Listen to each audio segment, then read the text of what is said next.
Karl Marx nació en Treveris en 1818.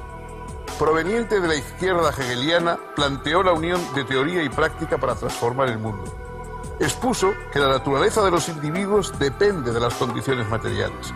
Las instituciones políticas, religiosas y legales, así como las ideologías por medio de las que los hombres comprenden el mundo en que viven, su lugar en él y su propio ser, están condicionados por la base económica de la sociedad. Por eso el hombre solo podrá realizarse plenamente en una sociedad verdaderamente racional y libre.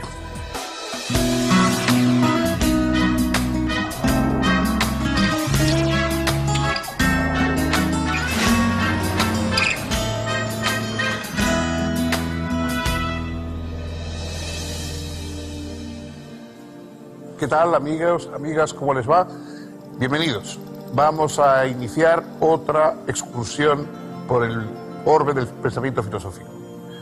Hoy vamos a hablar de un pensador que tuvo una suerte que rara vez suelen tener los filósofos. No solamente fue leído por unos cuantos, no solamente tuvo unos discípulos, no solamente tuvo una influencia de círculos académicos, sino que fue el promotor y el iniciador de un enorme movimiento de masas que trastocó la historia de grandes países europeos y que hoy todavía sigue siendo muy influyente en nuestro mundo. Carlos Marx fue un judío nacido en Treveris que fundamentalmente se dedicó a un estudio económico de la sociedad de su época. Antes también había estudiado efectivamente a los filósofos materialistas griegos de la antigüedad, Epicuro, Demócrito, y vivió en gran parte de su vida ganándose el sustento como periodista, y fue verdaderamente un periodista extraordinario.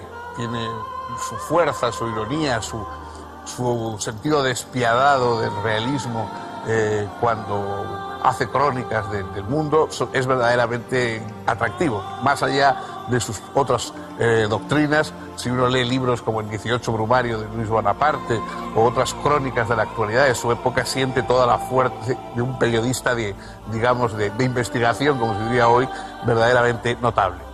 El pensamiento de Marx se podría quizá resumir en una proposición, en una frase sobre uno de los filósofos que le estudió, Ludwig Feuerbach. Hizo un estudio con unas tesis sobre Feuerbach muy breves, y una de esas tesis, la número 11, que es la que ha llegado a ser más célebre, dice: los filósofos hasta hoy han tratado de comprender el mundo, pero lo que se trata es de transformarlo. Quizá eso es el resumen del impulso filosófico de Marx. No quiso simplemente comprender el mundo, sino transformarlo, pero naturalmente sabía que no se puede transformar la realidad sin haberla comprendido primero. Este es el planteamiento. A partir de esto, Carlos Marx desarrolló un pensamiento complejo y de un impacto histórico extraordinario. Si siguen ustedes con nosotros, vamos a hacer un resumen de toda esa historia.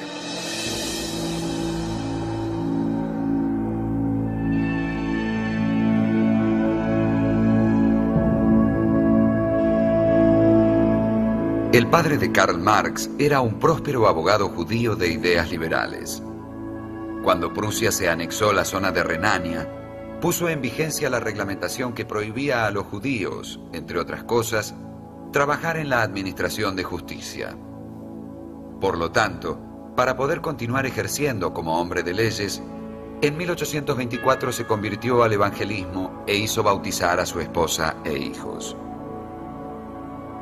Hasta 1835, el joven Karl cursó sus estudios en el Liceo Friedrich Wilhelm en Treveris y luego estudió Derecho en las universidades de Bonn y Berlín. Como era un muchacho muy inquieto y brillante, estudió también filosofía, historia del arte y literatura. En 1841 obtuvo el título de doctor en filosofía en la Universidad de Jena, con una tesis sobre filosofía griega antigua, diferencia de la filosofía de la naturaleza en Demócrito y Epicuro. Sin embargo, decidió no seguir la carrera académica y docente, sino dedicarse al periodismo. Publicó así, en 1842, algunos artículos en diversos medios de la izquierda hegeliana, y pronto llegó a dirigir, en Colonia, un periódico liberal financiado por industriales renanos. Conoció por esa época a quien sería de ahí en más su mejor amigo y su más incondicional colaborador, Friedrich Engels. Al año siguiente, contrajo matrimonio con una amiga de la infancia, Jenny von Westphalen. En esos años, además, redactó varios ensayos entre los que cabe señalar el titulado Sobre la cuestión judía y concluyó su trabajo Crítica de la filosofía del Estado de Hegel. Para Marx, el Estado no era, como parecía ser para Hegel, la realización racional de la libertad, sino la institucionalización de la explotación de toda una clase, la de los trabajadores asalariados, que quedaba marginada de la plena humanización. La contradicción entre capitalistas y proletarios exigía su superación dialéctica. Hegel no veía esto, según Marx, y así su filosofía terminaba legitimando el statu quo. Sin embargo, no se trataba de rechazar a Hegel, sino de hacerle asentar firmemente sus pies en la materialidad de lo real, utilizando precisamente el principal descubrimiento hegeliano, la dialéctica. Solo que en virtud de este giro, no se estaba ya ante una dialéctica idealista, sino ante una dialéctica materialista.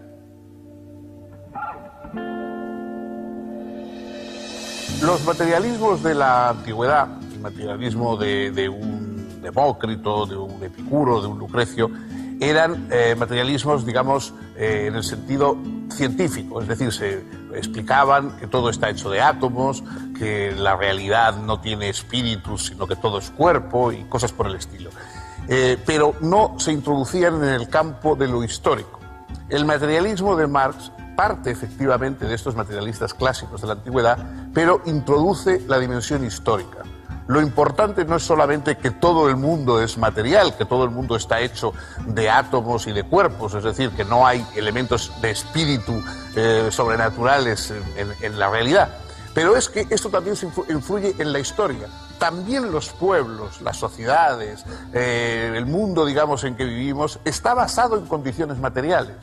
Normalmente ponemos los ideales, las grandes palabras, las virtudes, la justicia, los más elevados sentimientos por encima de la realidad y no nos damos cuenta de que son, piensa Marx, las condiciones materiales las que determinan realmente las sociedades. Los seres humanos vivimos de acuerdo con nuestras posibilidades tecnológicas, de acuerdo con las desigualdades económicas, es decir, con la jerarquía que da el hecho de que unos posean y otros tengan que trabajar para los que poseen y para su subsistencia.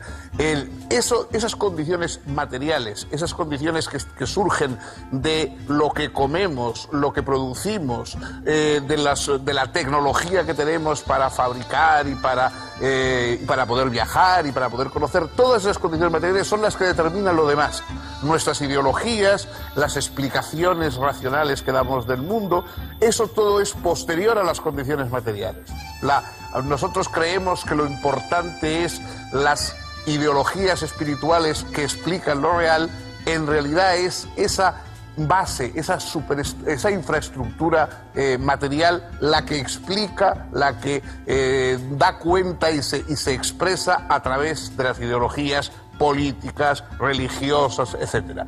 Es una subversión, en el sentido estricto del término, es darle la vuelta a las cosas y decir, si queremos comprender el mundo, tenemos que comprender, no escuchar a los ideólogos, sino comprender la materialidad de las relaciones económicas, tecnológicas, etcétera, en la que viven los pueblos. Comprendiendo esa realidad es lo que vemos, la verdad de la sociedad. La verdad de las sociedades no está en su ideología, en el discurso, a veces autocomplaciente, que tienen sobre sí mismas, sino en sus relaciones económicas, sociales, tecnológicas, etc. Este fue la gran vuelta, dar la vuelta a las cosas que realizó el pensamiento de Marx. En 1844, Marx se instaló con su esposa en París, donde intentó vivir de sus colaboraciones periodísticas a diversos periódicos y revistas. Comenzó a estudiar a fondo a los economistas clásicos ingleses y se contactó con la llamada Liga de los Justos, una sociedad comunista secreta, así como con diferentes reuniones obreras. Marx encontró gran afinidad entre sus propias opiniones y las doctrinas de los comunistas, que cuestionaban radicalmente al sistema capitalista y proponían la propiedad común de los medios de producción. En esos años escribió sus manuscritos económico-filosóficos, que permanecerían inéditos por casi 90 años. En ese texto, Marx denunció la naturaleza alienada del trabajo bajo el capitalismo, contrastándola con la idea de una sociedad posible en la que los hombres pudieran desarrollarse libremente en un marco de producción cooperativa. Se relacionó también con los anarquistas y escribió, junto con Engels, un libro que fue publicado en 1845 y que cuestionaba el mundo académico alemán de esa época, La Sagrada Familia. Marx colaboraba en un semanario en lengua alemana, de tendencia netamente antiprusiana, que se publicaba en París. Cuando el gobierno de Prusia, molesto ante las críticas de que era objeto, solicitó al Ministerio de Interior francés que tomara medidas para acabar con esa publicación, todos los columnistas y periodistas del semanario vieron sus visas revocadas. Entre ellos, Marx. Expulsado de Francia, se dirigió a Bruselas. Redactó allí sus famosas tesis sobre Feuerbach, la más famosa de las cuales dice: los filósofos no han hecho más que interpretar de diversos modos el mundo. De lo que ahora se trata es de transformarlo. También escribió entonces La ideología alemana, libro que fue conocido después de su muerte. Explicaba allí que la naturaleza de los hombres depende de condiciones materiales.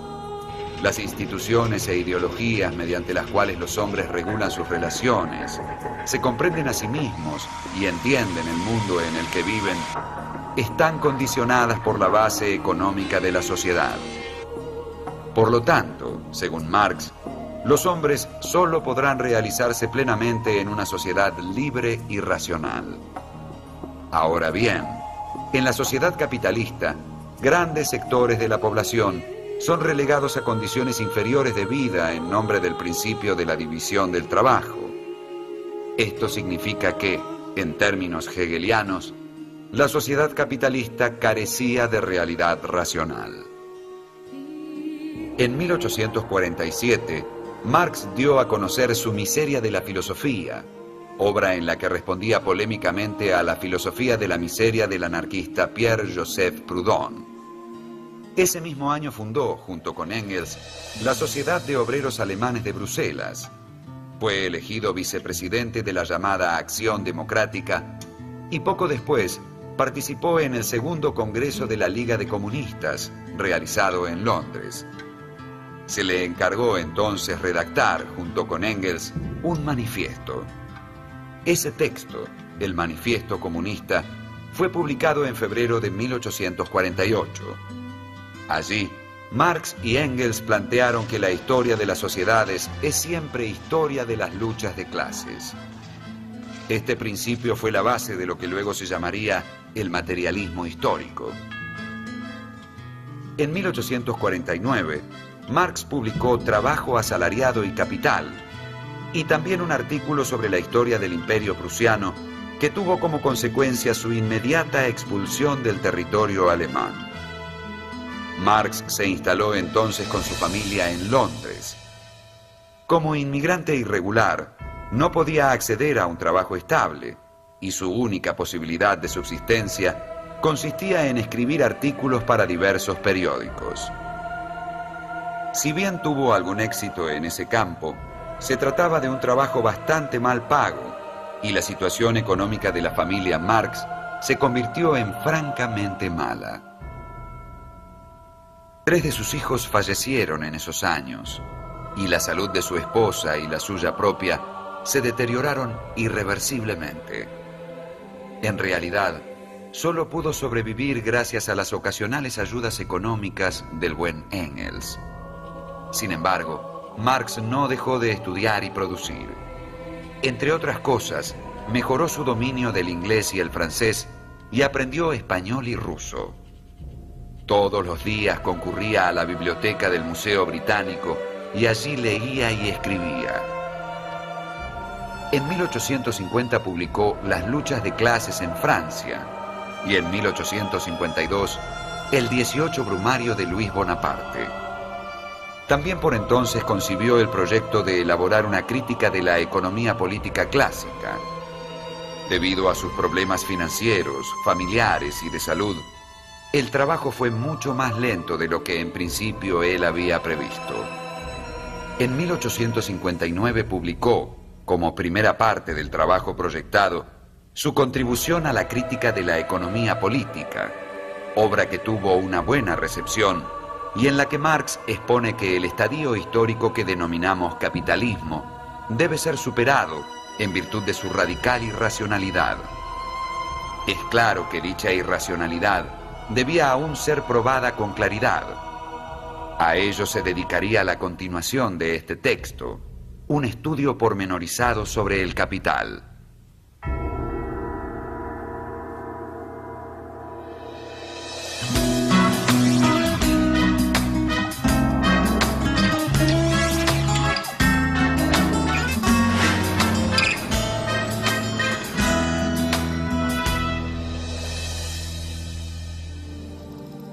La fuerza de la obra de Marx se centra en un tema económico esencial. Es decir, Marx piensa que los seres humanos que estamos obligados a trabajar para reproducir nuestras sociedades, para obtener los alimentos, el cobijo, la protección que necesitamos y, en fin, para desarrollar nuestra vida en común, los seres humanos, estamos alienados en el sentido de que la mayoría de nosotros no somos verdaderamente dueños de lo que hacemos y de nuestro trabajo. ¿Por qué? Porque hay una distribución socialmente injusta. Hay un mundo de poseedores del capital, de la masa fundamental económica de una sociedad determinada, que facilitan y aportan el dinero para la producción, para la maquinaria, etcétera, en la que van a trabajar el resto de los miembros de la sociedad, y obtienen ese producto, pero además obtienen una parte excedente de lo que produce esos trabajadores, que en vez de ir a los propios trabajadores que lo han producido, va a los dueños de los medios de producción, de ese capital, de esa acumulación económica, que es la sustancia, la base de una economía burguesa desarrollada, etc. Es decir, que el dueño del capital obtiene naturalmente lo que ha invertido en el trabajo, en pagar y costear el trabajo de los demás, pero también una plusvalía, una cantidad excedente superior que le permite ir acumulando cada vez más, mientras que los trabajadores nunca llegan a ser dueños plenamente de lo que están haciendo, de lo que están construyendo, etcétera, etcétera. Bueno, esto es una teoría infinitamente mucho más compleja, mucho más rica, que escribió en su gran obra El Capital, y que ha dado lugar a un movimiento histórico. Es decir, el comunismo fue un grupo de personas que poco a poco se fue extendiendo a lo largo de Europa y que causó la revolución en Rusia, etcétera, de gente que piensa que ese capital no debería estar en manos privadas, sino que debería de alguna forma ser dueño todos los trabajadores también de ese excedente que están produciendo, y que eso se debería repartir igualitariamente en la sociedad. El Manifiesto Comunista es uno de los textos más célebres y más, extraordinarios como elemento subversivo, como evangelio, de una nueva clase, que se han escrito nunca. Y Marx no se limitó simplemente a ser un teórico, sino que a la vez impulsó todo este movimiento de renovación y de transformación, de acuerdo con su idea que no se trata solo de comprender el mundo, sino que hay que cambiarlo.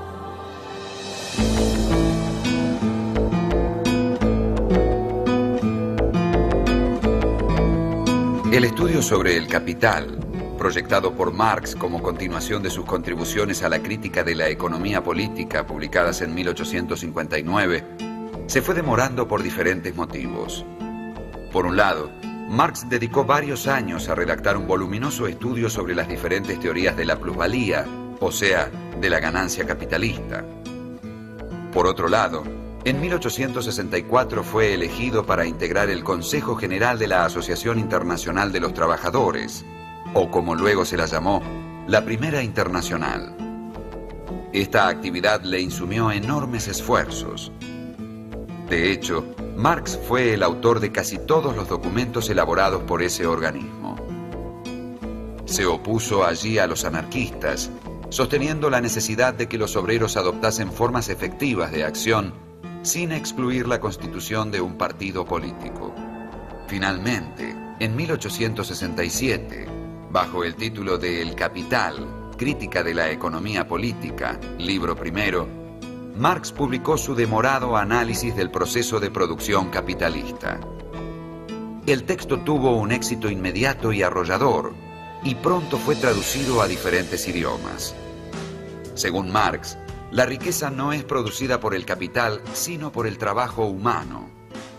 Lo que origina la ganancia capitalista no es otra cosa que la explotación de los obreros. Lo original del enfoque radica en la aplicación del método dialéctico a la economía política. Allí donde los economistas clásicos ven relaciones entre mercancías, Marx descubre relaciones sociales, es decir, relaciones entre personas. El mismo valor de cambio de las diversas mercancías deriva del tiempo de trabajo social necesario para producirlas. El uso del dinero y la cuantificación del valor de los artículos sugiere lo que Marx llama fetichismo de la mercancía, y que consiste en adjudicar a las cosas valores como si fuesen sus propiedades naturales, olvidando que toda valorización se resuelve en las mutuas relaciones de los seres humanos como productores y permutantes de bienes. Esa falsa conciencia que no ve más que relaciones entre cosas encuentra una particular expresión en la cosificación y venta de la fuerza de trabajo. En este simple hecho de considerar la fuerza de trabajo como una mercancía entre otras, que puede ser comprada y vendida en el mercado, consiste la explotación capitalista. Al vender su fuerza de trabajo, el asalariado recibe a cambio una cantidad de dinero igual al costo de su subsistencia y de otras necesidades que pueden variar históricamente. El propietario de los medios de producción paga esa suma y adquiere el derecho de utilizar la fuerza de trabajo del obrero, apropiándose del excedente de valor creado. Si, digamos, la mitad de la jornada de trabajo corresponde al valor de los productos necesarios para reproducir la fuerza de trabajo, la otra mitad es trabajo no pagado y apropiado por el empresario. Marx muestra que la producción de la plusvalía en el capitalismo solo es apropiación de trabajo no pagado. Ese trabajo excedente no pagado se va acumulando una y otra vez por la clase capitalista en forma expansiva. De hecho, el capitalismo puede ser definido como un sistema en el que el único objeto de la producción es aumentar sin límite tal acumulación de capital, en vez de satisfacer las necesidades de la comunidad. Aquí se encuentra precisamente la esencial irracionalidad del sistema capitalista que Marx revela. A partir de 1869, Engels pudo asegurar a Marx una renta anual fija para que pudiera despreocuparse del dinero. No obstante, su pésima salud y las muertes de su esposa y su hija mayor oscurecieron sus últimos años. Falleció en Londres el 14 de marzo de 1883. Poco antes, refiriéndose a quienes pretendían hablar en su nombre y representar su pensamiento como si éste fuese algo fijo y acabado, había declarado a Engels: «Yo, desde luego, no soy marxista». Los 2 volúmenes siguientes de El Capital habían sido terminados por Marx en los años inmediatamente siguientes a la aparición del primero, pero, sin embargo, siguió corrigiéndolos hasta su muerte. Sería luego Engels quien los revisaría y publicaría póstumamente. El libro segundo apareció en 1885 y el libro tercero en 1894.